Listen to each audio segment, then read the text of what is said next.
The day I graduated. Alone. For 10 long years, I put my dreams on a shelf.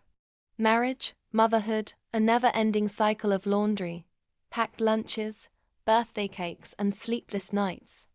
I built my home brick by brick, sacrificing everything for my husband and kids. But the moment the last baby started school, I decided it was my turn. I enrolled in college. 4 grueling years later, I walked across that stage top of my class. I spent weeks planning my graduation party balloons, food, champagne, a playlist filled with songs that carried me through endless late-night study sessions. I pictured my husband and kids cheering, my family's eyes shining with pride. The big day came. I waited and waited. The tables sat perfectly set for 20, but not a single chair was filled. An hour later, I got my answer. A photo popped up on social media, my entire family smiling at my brother's barbecue. My husband was flipping burgers. My kids were playing in the background. Not one of them even called.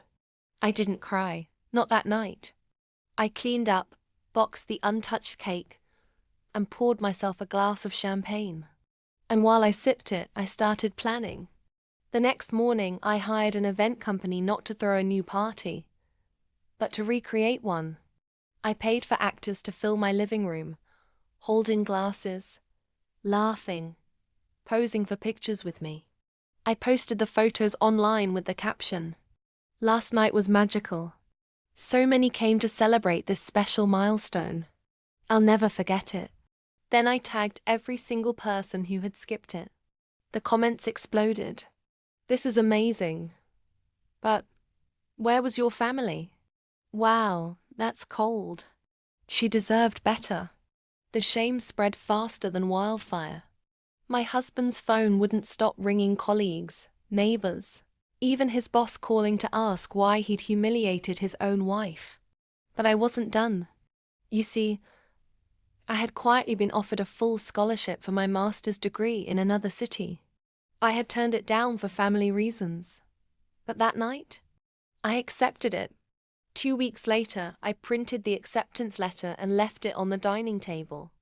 When they came home, I said calmly, "Since you couldn't show up for my ending, you won't be part of my next beginning." They laughed nervously until the moving company arrived.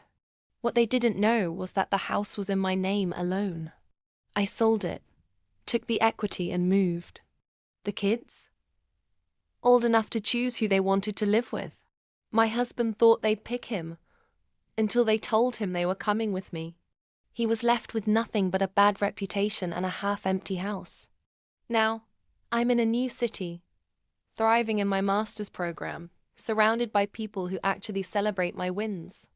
My family?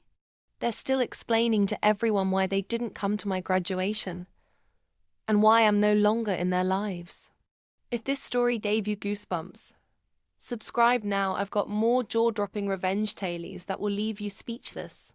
The next one will hit even harder.